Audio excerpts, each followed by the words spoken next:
These are the stories My little girl, she's changing lives just by being herself. of organizations and people making a difference. When you first tell someone about adaptive wheelchair boxing, it doesn't sound real. And empowering others It saved my life. It saved my life. across Canada I scored my first goal in my first blind hockey game. in our community.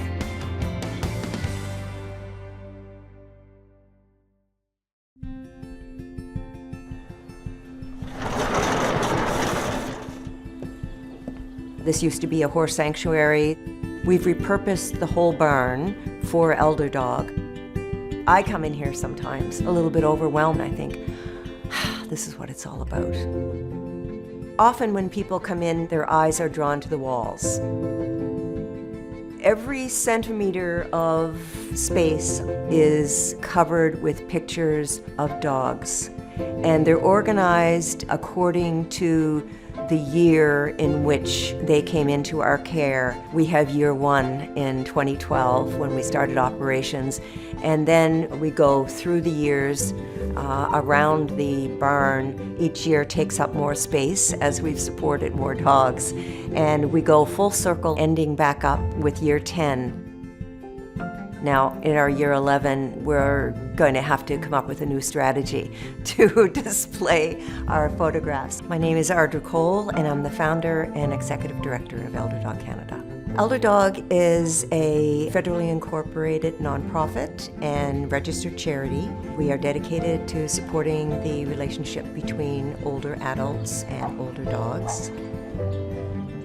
Typically, when people are looking to adopt a dog, they either want a puppy or a younger dog. And what we were noticing was that older dogs are kind of the last to be considered, and they don't do well in shelters. And often families think they don't have any other option than to euthanize an older dog. So that's a huge gap. While the walls of the old barn tell the story of ElderDog Canada, one picture in particular is special for Audra. It's of a chocolate lab who inspired the beginning of Audra's mission. My brother, who passed away very suddenly, he left his old and ill chocolate lab, Mr. Brown, and I stepped up to take that dog into my care because it just got me thinking, what else would happen to Mr. Brown? And then that raised the question, well, what does happen to older dogs who lose their companions? So ElderDog began in large part facilitated by Mr. Brown, but also what happened, how it filled that gap, is it became a specialized place for people who were wanting the companionship of a dog, but not a puppy or not even a young dog. They wanted an older dog. So then all of a sudden, older dogs were in demand, and that's a beautiful thing. Utilizing the power of social media, ElderDog helps to facilitate adoptions of senior dogs and find an environment where the dog can thrive in their remaining years. This means an increased focus on living conditions, space to roam, and personality fit with their new humans. It's about the companionship and the relationship that develops between an older person and an older dog. Often with older people, if they're living alone or left alone without a lot of supports, and their dog is really the only support they have and the only companionship that they have. From a mental well-being perspective, a dog reduces the impact of living alone or loneliness. In a high-rise apartment in Halifax, Nova Scotia, a dog named BOGO was at risk of losing his beloved companion and home when his owner began feeling she couldn't take care of him like he deserved. My name is Marty Prinsloo. I moved just before Christmas in 2021 from Toronto to Halifax. My need for ElderDog was more mental than physical. I felt very alone and I just couldn't handle him. 2 people recommended ElderDog, and I told her, I was crying on the phone, I said, I can't do it, I just can't do it, because I was ready to give him up. I just felt he needed a better life than what I could offer him at the time. They said, no, you're too attached to one another. We will walk him for you a few times a week. And that's how it started.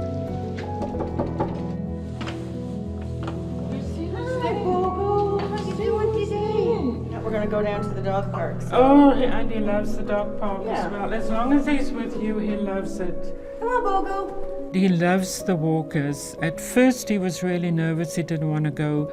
But now he sits and waits at the door for them. And I feel better knowing that he's getting the quality walks that he deserves, which I couldn't give him at the time. And even though I'm more settled now, I don't want to give it up because it helps me and it helps BOGO as well. Our community will return after the break.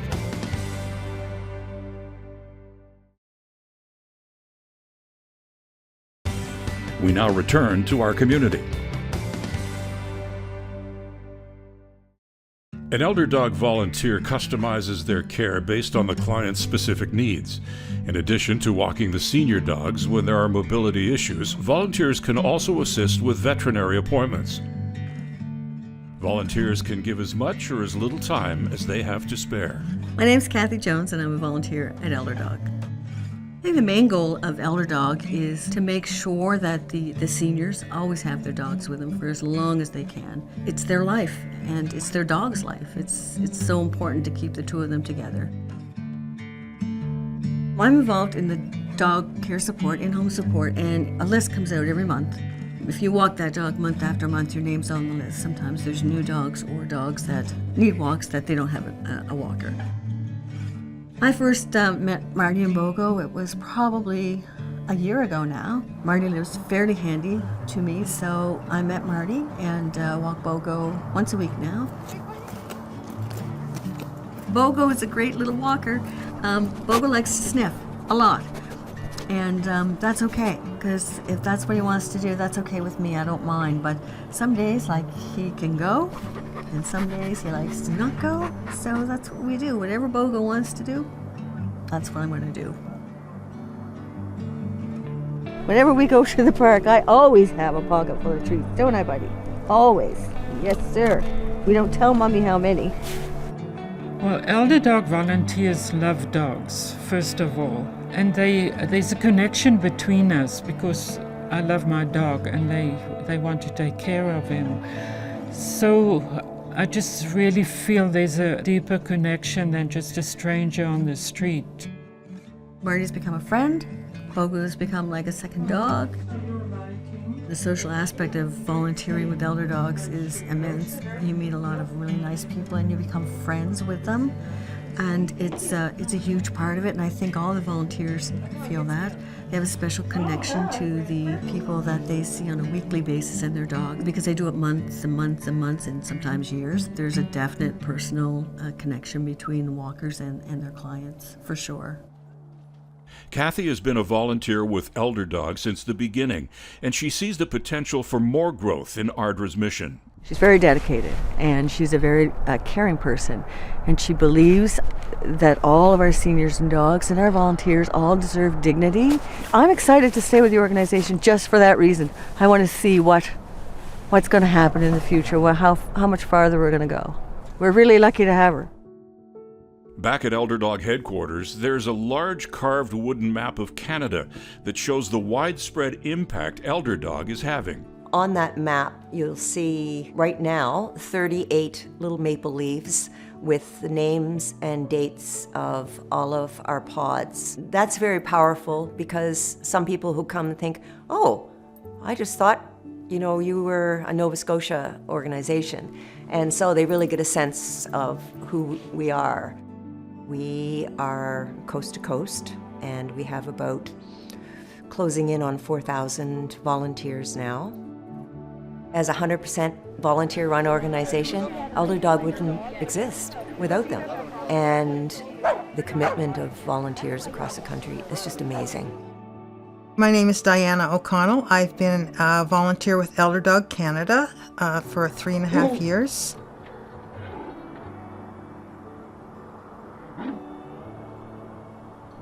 When I signed up for ElderDog, I wanted to do palliative dog care because I knew years ago, even before ElderDog, that as I got older, I would want older dogs.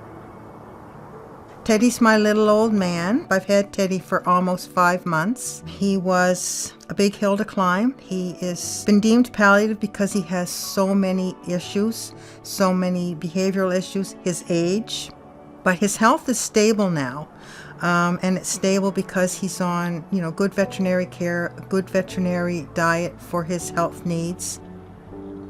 My foster failed dog, Oliver, who came to me 3.5 years ago, he was a foster for about 3 to 4 days because I couldn't give him up, and he started bonding to me. And the kicker was when my husband went, "Oh, Oliver, do you want to live with us?" And I went, "You're finished." Because that was it. And I went, okay, we're going to adopt him. And it was the best decision we ever made, was to keep Oliver. One of Oliver's favorite places to go is the Stewiacke River Park, just outside of Stewiacke. It's his heaven on earth. He loves it there. I love it there. Oliver's a dog that has to be walked. He needs to go for a walk. He needs to go out and explore and see what's going around. And this park is such a beautiful, special place for him. I think I was born to be an animal person. I was very, very close with my grandmother, who loved nature. And I just have an innate love for animals, for all animals. They're all beautiful.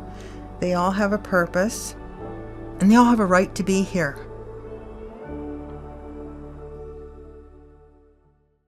Diana's experience with ElderDog began with her first palliative dog, Maggie, a Shih Tzu who was with Diana for her final months. She was something, that little one. Maggie had a personality that people just loved. She just had this spark. And this is the reason that ElderDog thought, we better give this little dog a chance. They called me, and it was my honor to see her just blossom. This is a picture taken of Maggie by her groomer. Maggie's center is distending, so she's actually starting to take on some more fluid again. We didn't know it at the time, but time was starting to get a little shorter for Maggie. We were with her for her last breath, and I wouldn't have been anywhere else. If it hadn't have been for me and for ElderDog, she wouldn't have had that new life. When I look at Maggie's face, even in this staged photo, I see a happy little dog who's not in any pain and who has just had a spa day and is feeling good, and I'm so glad for every memory I have of her. The value of a dog is priceless, immeasurable, and when they give us their love, their devotion, we owe them something. Somebody said to me one day, "How can you take an animal in knowing that it's going to die?" And I looked down at Maggie that day and I said, I'm not watching her die, I'm watching her live. And I will grieve, cry, absolutely. But I know I'll be okay. Our community will return after the break.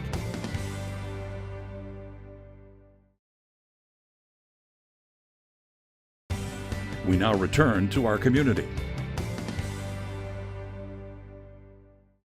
As I look around the barn walls that are covered with photographs of dogs, I stop at every one, and I can't always remember every story, but I know that everyone does have a story. It's so heartwarming to think that we were able to help those dogs in a time of need, or their companions in a time of need. And many of the dogs have passed away now, and the ones who have passed away, on their picture is a little sticker with a butterfly and a rainbow. Every summer, volunteers and clients meet at ElderDog headquarters to pay homage to the dogs that have helped make the organization such a growing success. The event is known as the ElderDog Butterfly Release. So the butterfly release is an annual event, and it's dedicated to commemorate both dogs who have passed away and the importance of the relationship between humans and dogs. It is open to the public, and people gather. It's usually around more than 100 people and, maybe 75 or more dogs. And they come, usually they reserve a butterfly to be released. As people gather and butterflies are passed out, stories are shared about their dearly departed companions. It's an opportunity for the community to laugh, to cry, and to remember their four-legged friends. The reality of the butterfly, and metaphorically we release that butterfly to symbolize the metamorphosis and the transformational nature of life to death. And, the fact that dogs are with us for such a short period of time, it kind of parallels in a small way how short the beautiful butterflies are with us. And so it's very symbolic, and also people find that there's something very liberating and comforting about holding a butterfly in your hand and releasing that butterfly. It's kind of releasing the spirit of a dog. It's very heartwarming. I think the wonderful thing about the butterfly release, and the reason people come back year after year after year, is that they know that it's a safe place and that the person standing beside them or sitting beside them feels a similar kind of grief, and that grieving for a lost dog is a very natural thing, and it's safe to do that. And then, of course, the visit to Place to Pause after that is all part of it. Nestled within the grounds of ElderDog Land is a memorial to dogs that have passed. Place to Pause, that's PAWS, serves as a place for owners to reflect on their dearly departed companions. When I first thought about ElderDog, Place to Pause was the first thing that I thought about. And that was inspired by a visit to St. Johnsbury, Vermont, where there is a place called Dog Mountain. And on Dog Mountain, in the land around Dog Mountain, is a chapel called Dog Chapel. And I was just so inspired, so awestruck by the beauty of the place and the fact that this chapel built as a space to honor the memory of dogs. And I thought, we don't do this very much. We honor the relationship personally, but we don't do that in a public way. We don't have commemorative spaces, public commemorative spaces. We don't grieve publicly, even very well with respect to human loss, and certainly not with respect to dog loss. So I thought there's a need. Place to Pause, it's not a formal chapel, but it's very chapel-like. It's a very sacred space, and it is dedicated to the memory of dogs who have passed away. And people come from all over the place to visit Place to Pause. People come back regularly to spend time there. It's a space of tranquility and peace and comfort. It's one of the few places where people can feel safe and trust that their grief over the loss of a companion animal will be honored and respected. It's very beautiful. Sweetheart.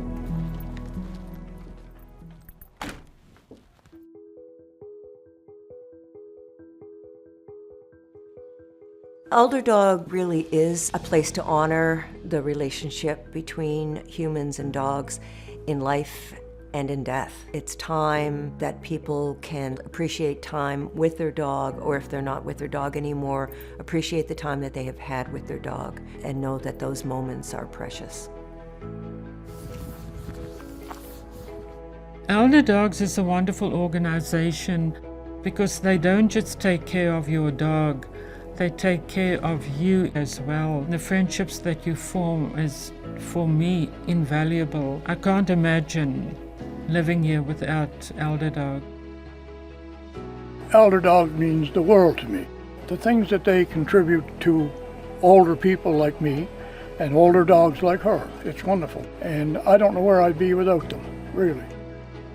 It helps our seniors, and if you can make their lives a little better and make the dogs' lives better, to me it's just wonderful. If you're thinking of becoming a volunteer for ElderDog, go for it.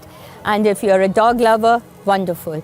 And that it'll give you so much happiness for the soul, for your health, for your blood pressure, everything. We've grown so much so fast that sometimes it's easy to get caught up in the administrative part of things. But I hear these stories almost every day of how important our work is. And look at photographs of all the dogs we have touched and all the people whose lives we have made such a difference in. And I think, wow, in theory, I thought of this, but in practice, it's so much more than I had ever anticipated. And it's just, it's the most important thing I've ever done in my life. I think ElderDog's really important. And there are so many people out there that could certainly use the help getting their dog out for a walk or picking up dog food or taking them to the vet or the groomer. And it's just a vital piece of everyday life for these people, but they can't do it. So I think it's really, really important that people know about ElderDog. And I think the potential for it growing is out there. I think it will grow even more. Producer and director Mike Zakchevsky. Cinematographers Bradley Rivers, Mike Zakchevsky. Editor Garrett McKinnon. Narrator Jim Van Horn. Graphics Andrew Antonello. Integrated Describe Video Consultant Ron Rickford. Supervising producer Jennifer Johnson. Content Development Specialists Ryan Delahunty, Karen McGee. Manager Programming Lizanne Gagne. Director Content Development and Production Kara Nye. Vice President Content Development and Operations John Melville. President and CEO David Arrington. Copyright 2023 Accessible Media Inc. An AMI original production.